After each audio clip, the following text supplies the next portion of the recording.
Finally, Vivo launched the V25 Pro, the latest addition to their mid-range lineup. The brand has retained the standout features from the V23 Pro, like color-changing design, 3D curved display, and a slim form factor.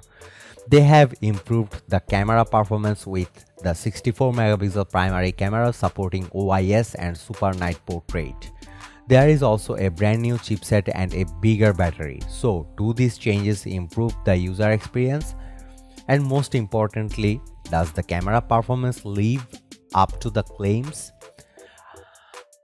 Vivo V25 Pro runs on Android 12 out of the box, which is combined with Vivo's own FunTouch OS 12 skin. This was my first interaction with the UI, and the experience so far has been positive. Yes, there is some bloatware on the device with preloaded short-form content apps, all of which can be uninstalled. I don't want to rant about this anymore, considering virtually every brand is doing it with a few exceptions like Nothing Phone 1.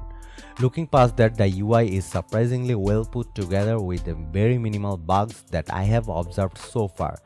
Let's start with what I like about it. FunTouch OS has been around for a while, and my assumption about it was in stark contrast to what it is. It is aesthetically pleasing and colorful with the app icons popping out. I also like the treatment for taskbars, shelf, and calendar. It is very different from what other brands are offering, reinforcing the USP of the Android universe. Apply your skin and make wonders. The OS also wins big in terms of customization. Yes, you get the usual dark and light mode here, but there is plenty more in store. From changing themes, app icon sizes, text sizes, and animation, the device does allow interacting with to the fullest. The widgets on offer are plenty, and with Android 12 the execution is top-notch. I generally avoid using widgets and shortcuts for emails or messaging apps, but with FunTouch OS 12 I was encouraged to do so. I am also a video producer, hence recording audio notes for voiceovers is a big task in my profile. On the FunTouch OS, the audio recorder lets you record and edit your audio like a timeline. This is niche feature, but for someone like me, it truly came in handy, saving me time. There is also game space on the device, which improves the gaming experience. It has neat features like voice changer, screenshot shortcut, and performance modes.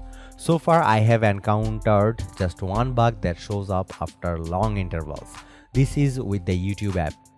With the app just crashes even after multiple attempts. After I clear out the rest of the background activity, this gets sorted out. This is nothing serious, and I am hoping Vivo can fix it with a OTA updates. By the time we are publishing this video, Vivo is yet to confirm the situation of future software updates on the device. This will be updated once there is a response from the brand.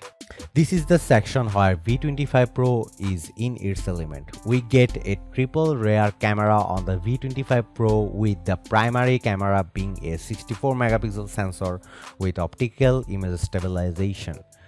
Then there is an 8-megapixel ultrawide sensor and a 2-megapixel useless macro sensor.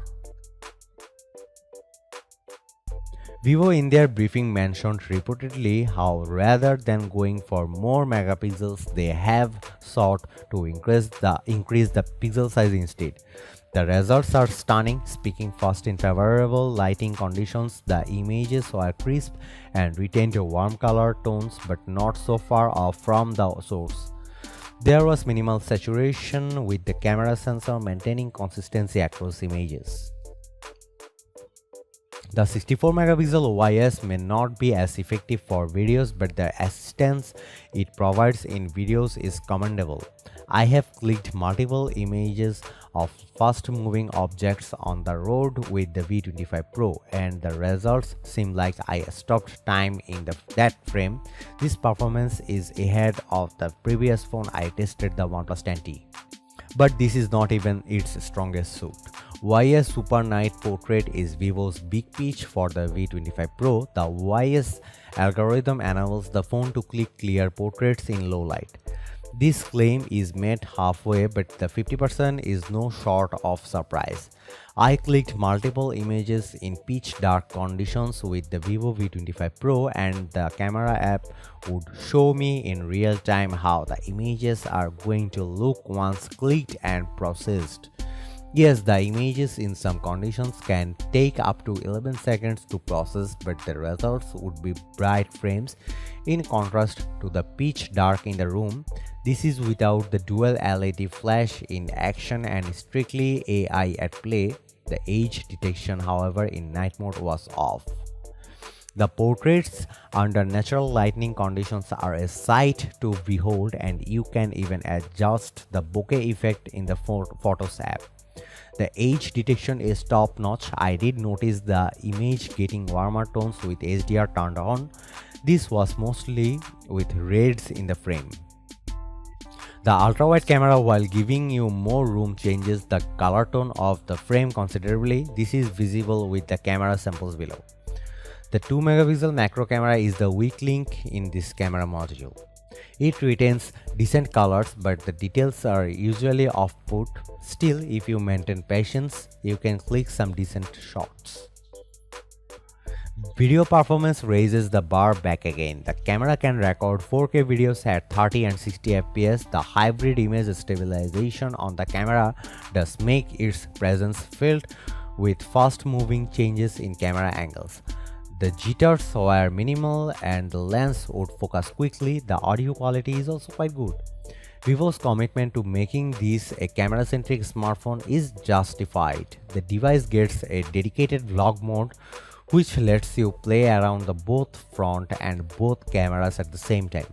Other features like live photos and AI enhancements are all adds-on which majority of consumers will like. The selfie camera is a 32 megapixel shooter with eye autofocus. I have clicked multiple selfies with and without my glasses with the V25 Pro, and so far the results have been decent. It considerably mellows down the skin tone and makes the skin look paler. This is without any air filter turned on. However, the results gradually get better once you use AI enhancements, and in post-processing it does its magic. Vivo V25 Pro has a very clear consumer base to whom I can recommend this device.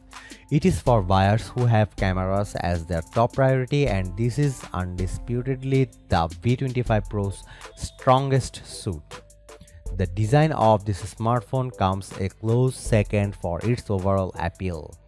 Buyers who seek more reliable performance from their devices in terms of gaming and the battery should consider other options in the market like the OnePlus Nord 2T and Nothing Phone 1. And if you can stretch your budget, then the OnePlus 10T is also a valuable choice.